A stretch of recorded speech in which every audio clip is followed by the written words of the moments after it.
Hello and welcome to another daily stream of Climate Hackathon. Hi again. I'm happy. Yeah. I'm Kim Hedberg and I work as a strategy manager at Stratitech. And my name is Goran Vukšić. I work as a technical manager for Stratitech. Welcome to another daily stream of Climate Hackathon. Hackathon runs from 22nd to 26th of March. Hackathon is dedicated to climate. All challenges are provided by the non-governmental and non-profit organizations. This is Hackathon for Good. We expect solutions to be submitted as the open source solutions. And this Hackathon is brought to you by Stratitech, that is us, and together with Microsoft, of course. Yeah. So we have our partners and sponsors, and those are Ember, Subak, and Startup Wise Guys. Ember is an independent climate and energy think tank focused on accelerating the global electricity transition. Subak is an accelerator and data cooperative for climate nonprofits. And Startup Wise Guys is mentorship-driven accelerator program for early-stage startups providing seed capital, office space, and mentorship. We have our hackathon partners, and those are Copenhagen Capacity, Tech Barbecue, Impactor, Earth Hacks, Wonder Coders, Foo Cafe, Azure Skåne, Nordic Women in Tech Awards. As you know, we have Discord as our main source of main communication tool. You already got familiar with all the channels we have there. We post info about challenges in challenge channel. You asked a lot of questions and we try to answer all of them. In looking for team, you can still find the team members. It's not too late. And we've seen a lot of activities also in Mentors channel where they try to help you out.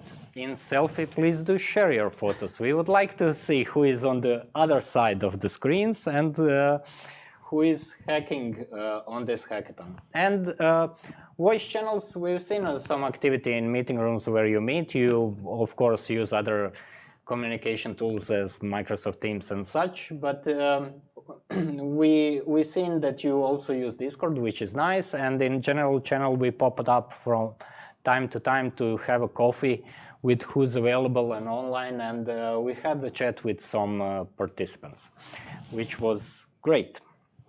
So, hack the climate, please use the hashtag. If you post on the social media, we can find that posts with the hashtag.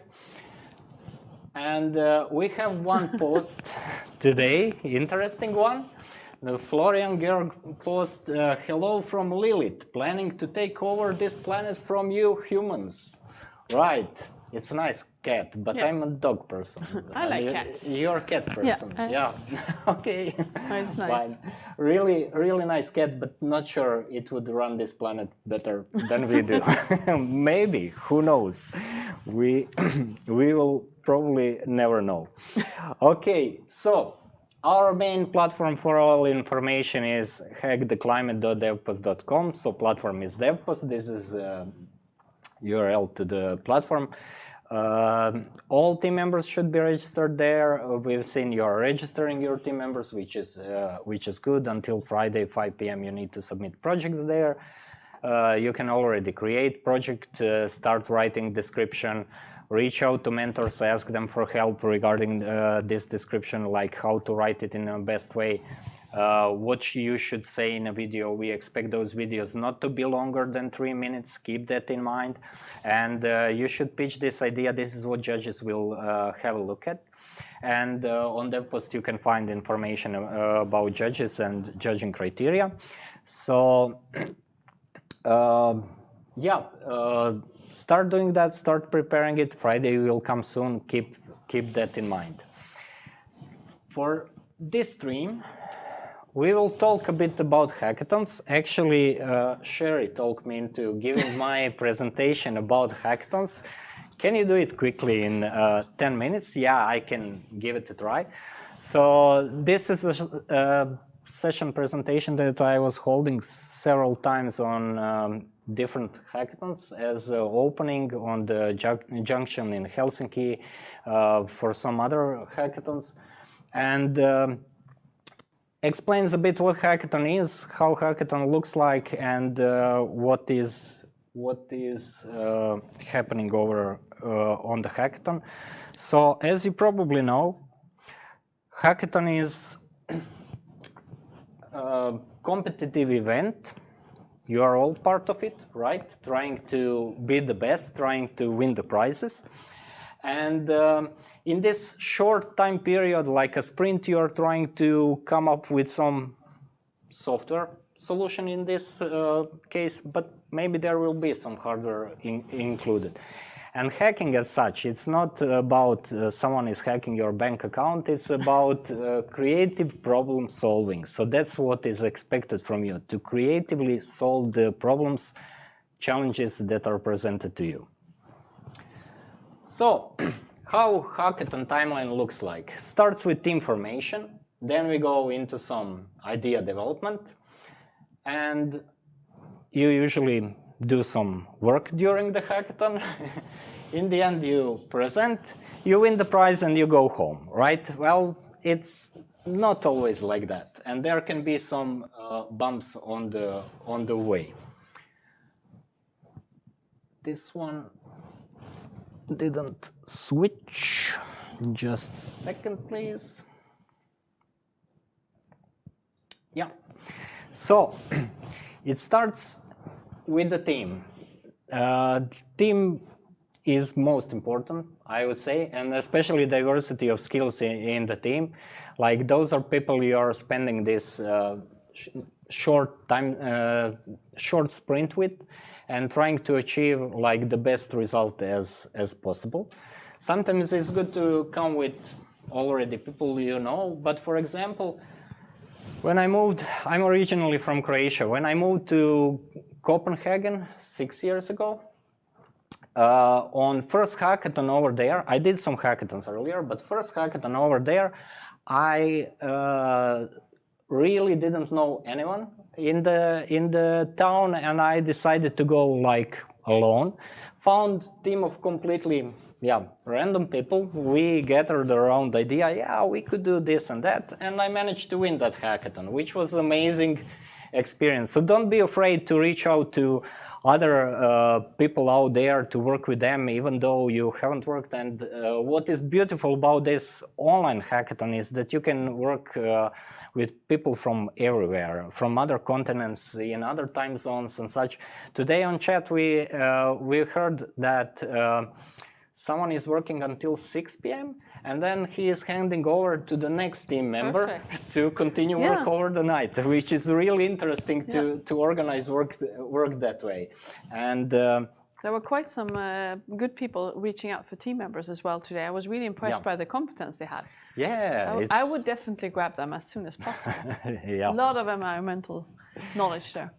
Yeah, so team is important, and when we talk about team, we usually talk about team size, right? And what is important regarding team size is communication. If you have 3 people, communication looks like this. You have 3 lines of communication between those people.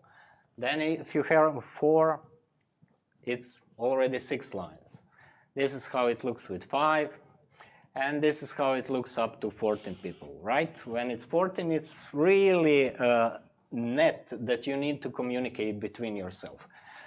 For this hackathon, we limited number of people per team from 3 to 6 people, because going above these 15 lines of communication, it is really hard to coordinate in a team. So this first row makes most sense. If you're still looking for team member, to get that one, looking for team channel to find that person. This is the reason why it's limited 3 to 6, and why should you usually keep it on hackathons in such scope. You got the team, then you start developing idea, or maybe you form the team with some idea, and this is what you will be working on through the whole hackathon. So regarding idea development, it's not about building Millennium Falcon or, to be politically correct, Starship Enterprise, if you want the other version. Right? No one is expecting that you will do something like that in a week. And when we talk about ideas, there was some kid hackathon. Some time ago, I found this picture, yeah, could be a few years. On Instagram, it had over 1 million likes. And this kid, Riley, in the middle, built a worm using only one brick. And that is like brilliant, you know. You don't need to build spaceships. You can build this minimum POC showcasing your idea how it will work, and that could be really really great thing for others to understand. Okay, this is it, right? And this is something that is achievable. Keep it simple. That's the most important. Moving on, yeah, you have idea. You need to put a lot of work into it to make something happen. In our teams, we do expect to have at least one developer. We want to see what was done during the hackathon, and that is one of the judging criteria. Okay, how much was made on the hackathon? So time is important. Keep that in mind.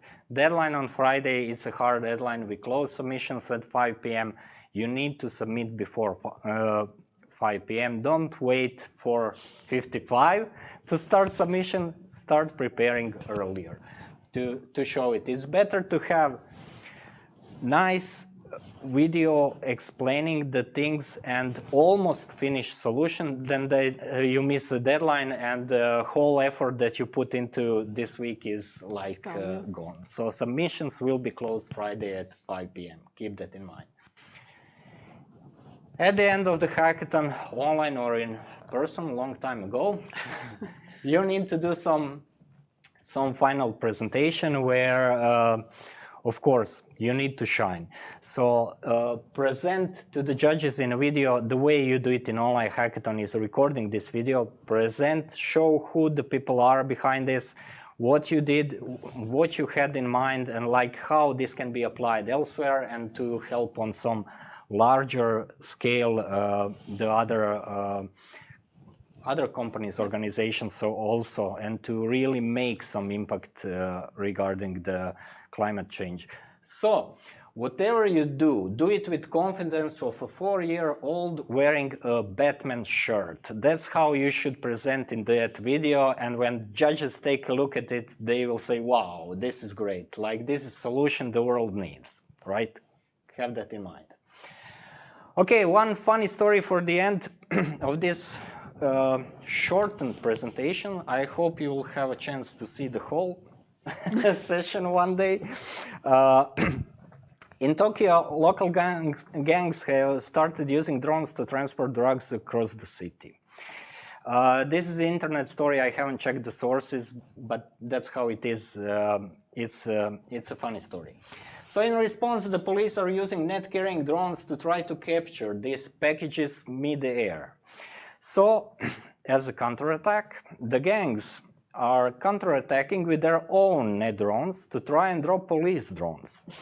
So, what happened? In a statement with the Tokyo police, they said they haven't had this much fun in years, right? So, why this story? Why I'm telling you this? Because when I read it, I've seen it as a hackathon, you know. There are teams competing.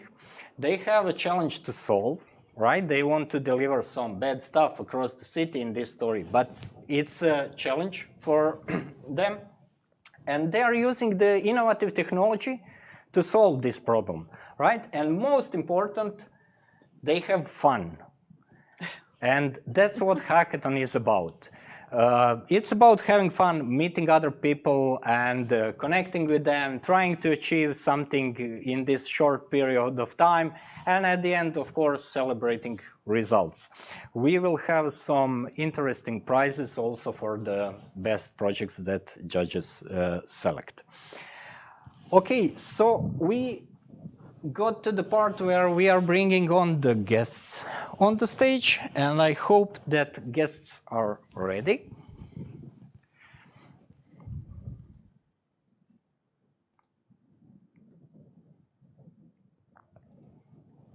At least we have Sherry. Hello. At least we have Sherry. I'm here again. Nice to see you today. Nice to see you too. Actually, the other guest was here, and I guess he just got disconnected for a few minutes. I hope he's going to be back on the stage soon. Yeah. Yeah, could be that happens. So how are you doing, Sherry? How was your day at the hackathon? It was great. I guess we have our guest here. Yeah. Yeah. Hello. Good to see you all. Hi, nice. Likewise. Nice to see you too. So welcome. Thanks. So who do we have on with us right now? All of our potential hackers? Yeah. They're all watching you, we hope. Okay. We have people online watching the streams. So every day we make this stream at 5 p.m. and we ask the questions live. Also, we prepared some questions for you, and it will be a short chat. And we're monitoring the live chat. If they have some questions on the way, we will ask that. So it's just to get to know challenge a bit better. Yeah. Do we have any questions already for Hudson Carbon or? Not at the moment, no? But I guess, yeah, you can start with your list. Yeah. Exactly. So I was looking into your website and trying to get a grip of what it is you're trying to do. It's not that easy to understand, actually. And the first thing I came across was regenerative agriculture. So could you give me a little bit more explanation? What is that actually? And why is it important? So regenerative agriculture is, in my estimation, one of the most scalable potential climate solutions. That a significant portion of our land on the planet is devoted to agriculture, and for since the Industrial Revolution, agriculture has been a net emitter. It has emitted about a third of our emissions that are in the atmosphere right now that are attributable to human activities. And there's a real opportunity to switch that, to take that carbon out of the atmosphere, draw it back down into the soil, and create more stability for farmers, less reliance on chemical inputs, and to store carbon, which is really life, which is root systems, which is critters, biology, putting that life back in the soil where it originated. And so there are several practices around avoiding disturbance of the soil, avoiding tillage of the soil, rotating crops, not just having one crop or two crops that you rotate, but trying to make longer rotations that are more biodiverse, using cover crops, perennial crops, and also integrating animals in ways that actually allow the land to repair and for the soil to mature. So all these practices together can really work well on these working lands, both in terms of producing food and in terms of mitigating climate change. And so Hudson Carbon is working to align those incentives to allow growers to benefit from that. But in order to do that, you also have to know kind of what are emissions looking like from other land uses that are not regenerative, and being able to make a comparison. And so our hackathon challenge is really about measuring emissions from the livestock, conventional livestock industry in rangelands. So that's a big part of what we're doing. But our mission really is about creating the right incentives for farmers in producing farming carbon as well as food at the same time. Yeah, exactly. You're actually looking for creating a marketplace, right? So if I understood it correctly, then I can, if I'm not doing what I'm supposed to do and actually having a carbon footprint that is maybe a bit higher than I would like it to be, then I can actually reach out and try to level that out through the farmers that are connected to your marketplace. Is that correct? Exactly. And so, there are a lot of emissions that are unavoidable, unfortunately, and we love to create both an incentive to avoid those emitting activities, because if you know you're paying for them, you might be less willing to do them, but also to create really high quality natural climate solutions, carbon offset solutions that allow you to feel really good about offsetting those impacts, knowing that there's a local, real farmer that's there. It's not a project that's far flung, or we want to make sure that these have high integrity, but that you're also not just supporting carbon in this very abstract way, but also supporting healthy food systems, supporting real people in our communities. And we think agriculture has all of these kinds of benefits in terms of improving ecosystems, improving food systems. We all are healthier if we eat food from healthier soils. So this interaction between consumers that are buying these credits and farmers who are producing them, we think has this really reparative, restorative function in society, and we're happy to facilitate it. Yeah. So how many farmers are connected to your marketplace today? So we have one farm that has sort of acted as the pilot farm in the Northeast, called Stonehouse Farm. But we have a lot of great grower connections in land trusts. We've worked with asset managers. We've worked with individual farmers that have contacted us. We have probably in our grower network a pipeline of about 100,000 acres over some dozens of farms that have expressed some interest, and we're really careful about not reaching out to the farms and sort of offering something we can't deliver on. We want to make sure that we're really testing our assumptions first and proving market demand and backing everything up with really substantial research. And and it takes farms a long time to make this kind of transition to new practices before you're ready to market these kind of attributes. So we're being very deliberate about bringing farmers into the marketplace. We want to do it for one farm really well and start to expand from there. But we in the background are doing a lot of engagement with other farms, both in the Northeast and in the Great Plains in the United States, as well as the Midwest, and frankly internationally. We're really excited about a few farm partnerships in Mexico and elsewhere that also have these kind of reparative land restoration projects. So but much more to come there. So I'm guessing there has to be really thorough sort of onboarding process, because you really need to make sure that the farmers are actually doing what they are supposed to be doing. Are you monitoring them then afterwards, or how does that work? Correct. I mean, I think we've done it in a few different ways, where we've looked to set up research where there's direct measurement of outcomes.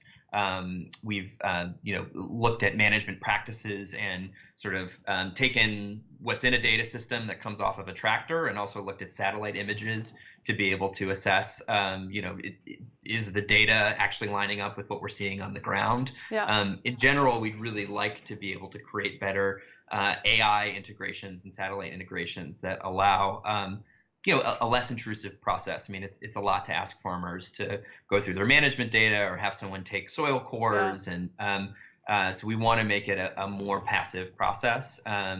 But there's certainly a lot of due diligence that we do, both to make sure farms have some level of control over their land. It could be that you only have a year lease on a land, and it's really hard to make a commitment to sustainability for the next 30 years. And so, working out the kind of permanence issues, and how do you make sure that there's some level of guarantee that there's buy-in from the landowner if you are not that landowner and you're just a lease holder of the land. We're working through all those complicated dynamics, because farming is a more dynamic system. It's maybe easier to do a pollution prevention project on a power plant, Yeah, just but like it's a long-term investment, I guess, as well, because the farmer needs to invest in the right technology and the right way of doing it. How are you recruiting users then, or the people who are wanting to invest in this, so to say? So for making a marketplace work, you need both a buyer and a seller in that sense. Right. So how do you work with getting ordinary people to find your marketplace? Right. I mean, we have a great relationship. Hudson Carbon has a great relationship with the Organic Consumers Association, which is a launch partner of ours and has a very active user base. We also have been reaching out to brands, conscious, ethical brands that want to give customers the opportunity to purchase carbon positive products. So we have a partnership with Lightphone, which is a cell phone company that has said, hey, we want to give consumers the option to offset.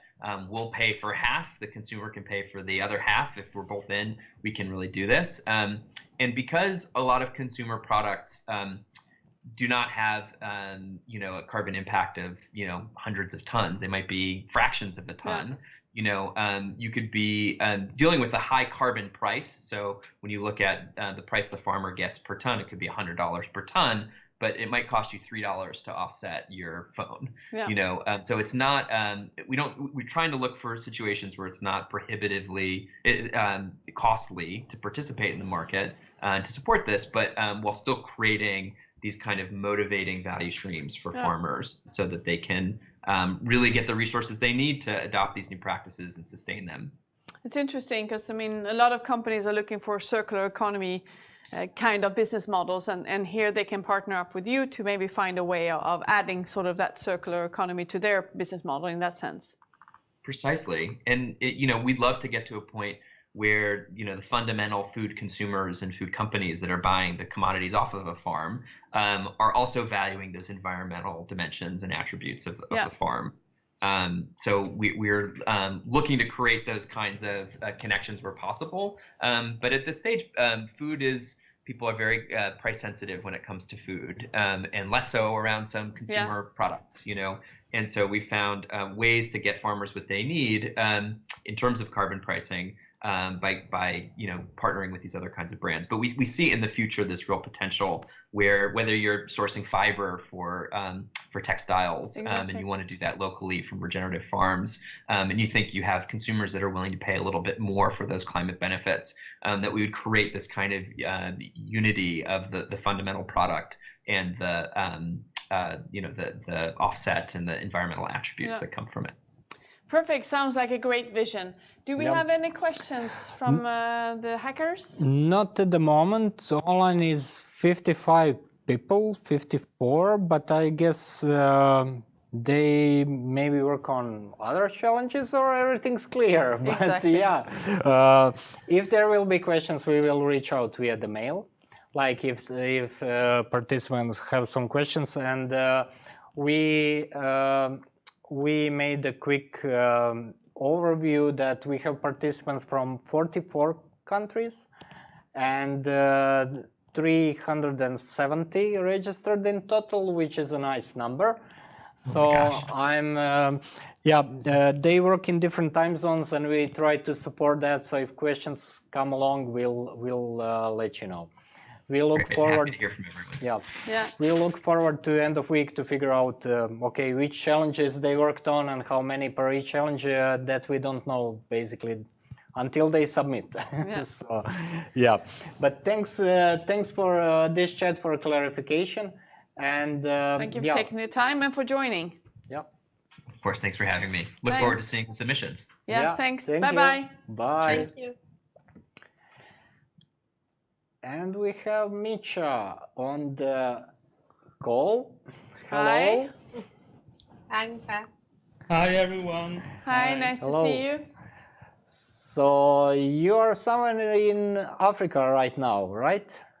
No, I'm in Central America, to be correct, in Nicaragua right now. Yes. Sorry.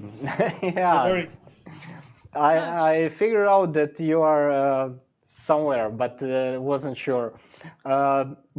So buy food with plastic. Do we have any? I'm thinking if we have any questions from hackers now, or otherwise I'll shoot. Start. So let's see what questions come along. So I need to know. I was looking into your website, and it's like, okay, Ghana, India, Nicaragua. Why these countries? And I could figure out then that you started out in Nicaragua and you're in Nicaragua now. So I'm guessing you have a special connection there. So could you give us a story behind it a bit more?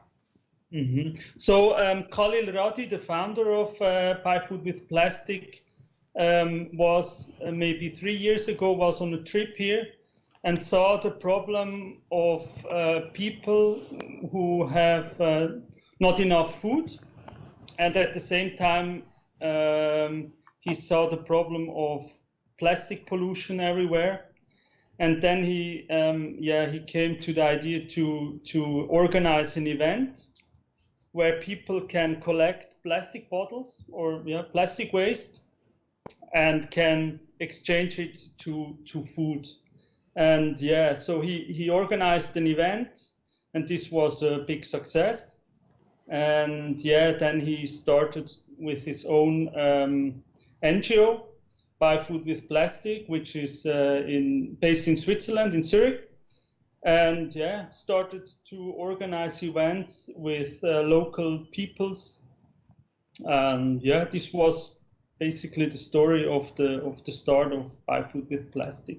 And how did you how did you add Ghana and India to the list? So Ghana, to be honest, I don't know, but India was, it was just a guy from India who saw the Insta stories of Buy Food with Plastic and saw the same problems there in the slums, and just contacted us and started to organize such an event. And Ghana, to be honest, I don't know. No, okay, but it's a grassroots movement, you could say, at least. Very much. Do we have questions from We do. So, how are the families informed of these events? So, here in Nicaragua, we work together with other institutions or local people which know who know the families or have a big network of people, and they normally just inform them through WhatsApp or Facebook or through such networks. So the events are actually physical events, right? Where you go? Yeah. Yes. So due to COVID, we cannot do events where all the people come to one place, but that's the normal event format, that we on one day do such an event where all the people come with their plastic bottles and where we cook meals and do these events. There is music, there is some fun parts as well. But right now it's not possible. So we distribute the food packages to the people by van, go to the people, talk to the people, and do the exchange of plastic bottles and food. Okay. Okay, and questions are coming in quickly. So, how do you select those families? Like, you probably need to make few rounds to supply whole networks. So, do you do it in several, like select randomly, then go again and select some others, or how is that done? Logistics part. So we have some representatives here in Nicaragua which are really good, connected to the communities, and they know the poorest families. We selected for this first round we did last week. We selected families who have probably children with disabilities, or who have maybe the husband died or something like that. So we selected especially those families who are who need the help the most, I say. And these plastic bottles, do families also donate them? So they collect it, and we do this exchange, plastic bottles to food, and so they donate it to us, yes, and then we try to. So currently we are building a factory here in Nicaragua, where the plastic bottles can be recycled here, and we try to produce products out of these recycled plastic bottles. That's our plan. Yeah. Another question is, in your process, in these forms that you are filling up, right? What exactly are you writing? Like what is done manually and what you would like to have digitally in the process? So you talk about the process of creating this impact report, right? Exactly. Yeah. So what would be of great help, or what is really time consuming, is the process of processing these receipts. So when we do an event, we go to different shops and buy food, or we need to rent a car, or we need different stuff or different kind of things, and then we ask for a receipt. And this process of reading these receipts to sum up the price or the amount of the event, this is really what is the most time-consuming part of this administrative task. Yeah. The rest, all other information, is more like, it's a quick process, I think, just to enter the number of families we have distributed, or what date was the event, etc. This is more like metadata. But what is really important for us is this functionality of reading receipts. So the receipts is about the cost you have had for the event, right? So that's what you have to then report back in terms of exactly. So we have on the impact report, you can see a list of all the items we bought, or all the stuff. So to assemble this list, we need to know what we have bought, and this is a manual process which is really time consuming. Yeah. So from my guess, personal, for you, it would be useful to have some kind of application where you would do it digitally, right? And maybe then in the end upload and generate this report out of this data. Like no need to write anything by hand. Yeah. So we have a question. May I just ask, do you need to save the receipts, or at least a picture of the receipt, or do you need to save sort of the physical evidence, or how does that work? Good question. I think the back office is collecting them physically, but would be great, of course, if we can save them somewhere. Also, I'm just thinking of like when you do your payment expenses at a company, for example, where you take pictures of your receipts, and then it sort of reads off that information and collects it. But could go other way around to be printed also. Yeah, exactly. If they of course, that would be of great help. Yeah. Some more questions. Do people attending the event have access to mobile phones, and in which extent? So I think this depends on the country. Here in Nicaragua, I can see many people don't having a mobile phone. Yeah. But so the people attending the events, I mean. Yeah. But the people selling products here, I think they have mobile phones, of course. Yes. Yeah. Okay, that makes sense. So, question is like, guests should bring 10 bottles to receive a meal. What if they bring more? Then we take them, of course. So we are happy if people bring more. But the fun fact is that if we say, please bring 15 bottles, they exactly also.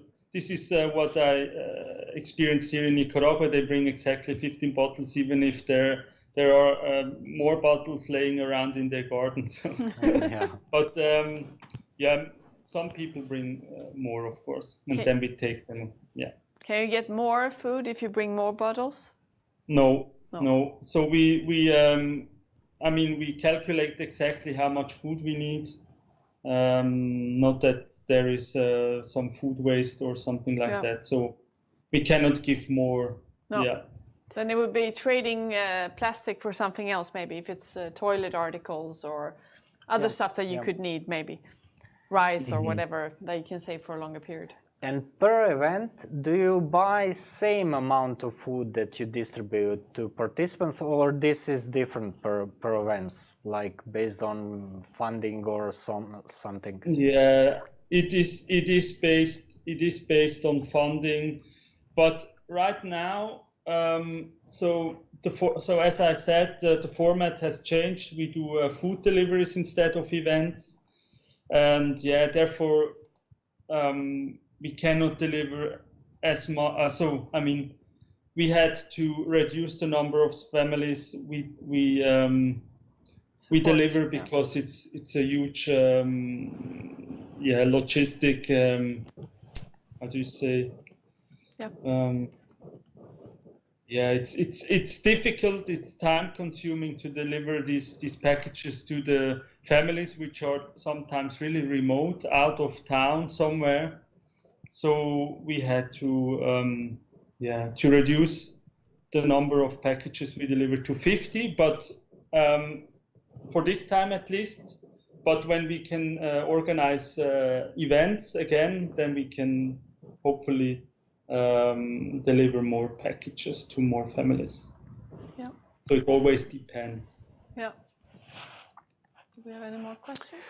We have a question regarding these receipts. Do you need physical ones for the legal reasons? I think we touched upon that. Or is it sufficient that you just register your buys in your own app? Oh, that's a good question. I think at least we need some kind of physical evidence or physical receipt. But I think it would be enough to just have a picture of it somewhere or a PDF or something like that, where we can enter the positions and quantities, etc., electronically, and append like a picture or a PDF of the receipt. Yeah. Okay. Because what we do right now is we take these physical receipts, put it on a paper, take a picture of it, and save it somewhere for the taxes. Yes. Yeah. Okay. No more questions. Sounds like it's as you were saying, logistics are difficult, and it sounds like you need to have quite a lot of people involved in it as well. How many are you currently working with this? So we are currently a team of around 30 people, but this includes the local managers in Ghana, Nicaragua, India, and the rest is based in Switzerland. But what I need to say also is that most of the people are doing this. How do you say? Voluntarily, right? Yes, yeah. True. Yes, most of them are volunteers. Yeah. Yeah. Only the core management team is part of the company, I say. Yes. Yeah. And one more question came in. What's the process to collect the bottles now during the Corona times? So we have rented a bus. And we bring some bags and just drive to the families and collect the bottles they have and exchange it to food packages, to meals, and then or to food packages. We load it on the bus and bring it to a factory. We have rented now some space in an existing factory, and there we will place, or we will build up our factory, and there will be the machines we need to recycle the plastic bottles. Yep. But this is all right now in process. We are at the beginning of all this. We don't have these machines already in Nicaragua. This is the goal is to have these machines here in August, so that we can start to produce products. Yeah. I assume you see a lot of happy faces on those events. Yes, true. Yeah, true. The people are really in need. Due to the COVID crisis, they have lost their jobs, or I mean, most of the people here don't have a contract somewhere for work, so they just try to organize a job for tomorrow, I say. Yeah. And these jobs are missing right now because they work normally they work somewhere in a hotel or doing surf lessons and stuff like that. But this is all really difficult right now. So the people are really in need of these food packages. Yeah. Yeah. Okay, great. Yeah, no more questions coming in. So thanks a lot. So thanks for joining us. Yeah. Thank you very much for having me. It will be fun. Obviously a lot of people are interested in your challenge, so I look forward to see the solutions until end of week, what they will submit. And then judges will vote on those best solutions per track, and we will announce the winners. So we will also follow up, letting you know what solutions were there and what was done. So we believe there will be something interesting out of this that will make impact and help you out. Yeah. Of course. Perfect. So thank you very much. Perfect. Thank you. And have Thank a good day. Bye. Bye. Thank you. Bye. Bye. Okay, getting back to our Sherry. Our Sherry. Our Sherry. Hello. Hello. How are you, Sherry? I'm fine, thanks. It's so good that all the interaction and then all the requests that I got to issue all of these Azure passes as well, which means that everybody is super busy. Yeah, that's great. I really look forward to solutions. So how is going with Azure passes? Like, is there something that participants should know? Well, the fact is that I already mentioned that each team will get one Azure passes. So it's not that all team members will get it unless there is a really valid reason for that, because this number of passes are limited. But also, I just wanted to remind you again that if your team hasn't applied for it yet, I will post again the URL in the chat. Please apply. It's $120 US worth of credits, and you definitely will need it during this hackathon. And it's going to be valid, if I remember right, 30 days after your activation. Good. Great. Any other tips from your side? No, just try to make sure that your team is completed, because we still see in the chat that there are still people looking for team members, or there are people that they currently look for a team to join. We are trying our best to connect you all together, but please be proactive. If you go to our dev post page and filter the people that they are currently looking for the team members, they are open. So proactively look for them. And we have this concept of quick coffee. We started this yesterday with Goran and the other team members. So we go to one of these voice rooms, and if you are still looking for a team member or team to join, please come there. We can just try to facilitate this, connect you all together. Yeah, and And I then know just it's like difficult. Goran said, don't be shy, right? Exactly. Don't Yeah. be shy. It's Say that you opportunity have to an connect. issue. Yeah, you might find the winning team members, right? Yeah, you never know. You never know. So Or friends that's- for life as well. Yeah, that could be a case. Yeah. Also, so why not? It's opportunity to meet people and also to work with them. Like that's super interesting. Yeah, and I think it's cool that it's online and we are all over the world, so we can really make the best out of time zones as well. So it's also good to think about that when you create your team. Yeah, would be interesting to hear after the hackathon some experiences from teams, like how they manage such stuff. Like this example we've heard today that I'm finishing at 6 p.m. then next team member is taking over. I think that's great experience. Yeah, it's really using the time the best, right? Yeah, that's cool. super interesting. Yeah. Okay, thank you, Sherry. We have few more slides just to wrap up today, and we will switch to that.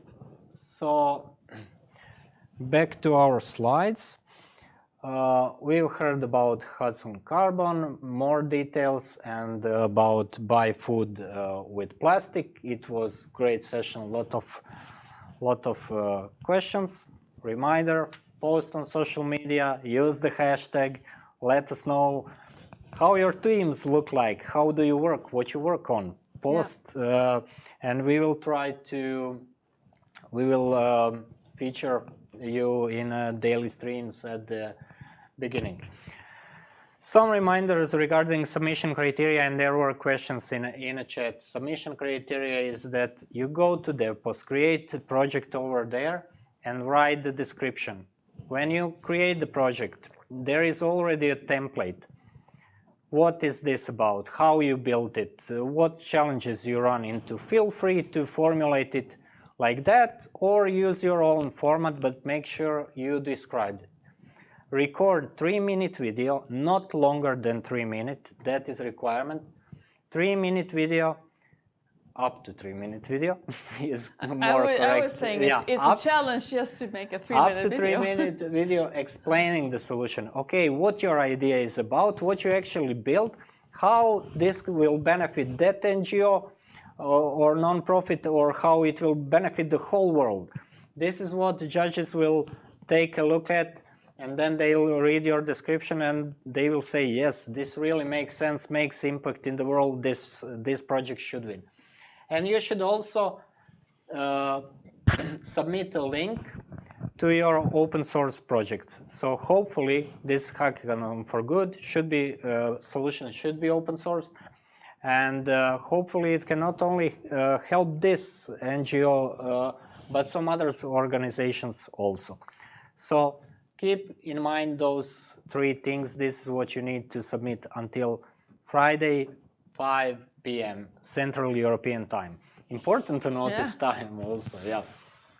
Judging criteria: impact, feasibility, implementation, innovation. Impact: how much impact your solution have? Could it be applied elsewhere or solving only this case? Then feasibility, like is it possible to really build that in technical terms or legal or other aspects? Implementation: how much was done during the hackathon? And that's why we also taking a look at the code you actually made to make sure that you did some work. And innovation, like is it innovative, is it creative, is it using the latest technology? So personal banners are still available for you. A lot of you requested those banners. I think like 40 or something personal banners were shared. If you want one, just submit your name, and picture is optional, so we can send you one. Azure Passes, as Sherry mentioned, she will share on a link again on the chat, so you can request one if your team needs that pass, or it wasn't or you haven't requested it yet. Then we have our stream schedule reminder. So every day at 5 p.m. we have this daily update where we try to give you some useful information, and we invite different guests to have a chat with. We have some questions for them ready, so we can clarify those challenges they have in more details. But you can also ask these questions live via the stream. And tomorrow on our daily stream we have Climate Policy Radar, and we have What Time. Yeah. So those are the guests tomorrow. If you have some questions, prepare them for tomorrow. There were already some questions regarding Climate Policy Radar clarification. We shared some additional data sets that were not available through the API, so hopefully that helps you out with your challenges. I think we had some questions yesterday as well for What Time, so yeah. So make sure to join and ask your questions. Yeah, but even without, maybe you don't have questions for this specific NGOs, but there could be some useful information when we summarize this day. So if you are free, feel free to join. Sunday, winner announcement at 5 p.m. Yeah, after the Friday 5 p.m. our council will take a look at the submitted projects, check are they valid.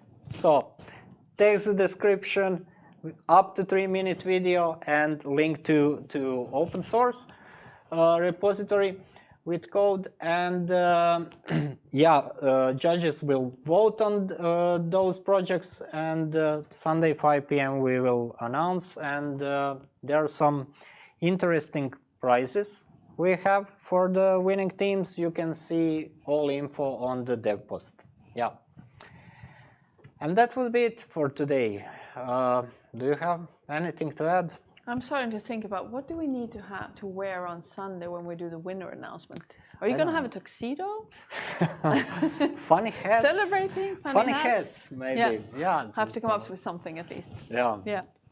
Could we throw something like that? Yeah, exactly. That would be exciting. So you need to join just for that case. And obviously you want to know if you won. Everybody will be excited to see who the winner is. And personally, I'm really happy to see the chat going on today. All the questions, people reaching out, but also good questions. And also I'm seeing people helping each other. You know, I found some information, please, we are sharing it willingly. So that's also nice. You are all working for good, exactly. Creating something good, so it's okay to share information with others and such. It is competition, but purpose of this hackathon is to do something good and do something positive for the climate, for our world, and there's no world B. No. So. And make sure to reach out to the mentors. They're there to help you. So. Yes, they are checking in through the day on the mentors channel, posting. We are now available. They write which skills they have. You can reach out, validate your idea with them. Like, we are building this and that. What's your opinion on it? If you have some deep technical question, we will figure out which mentor has that skills and such. They are there to help you out. So don't be afraid to. But Central European time. Central European time. Sorry. Okay. That is it for today. Thank you very much. Thank you for your questions and activity. And we'll see you tomorrow. Great session, and see you tomorrow. Yeah. Bye. Bye.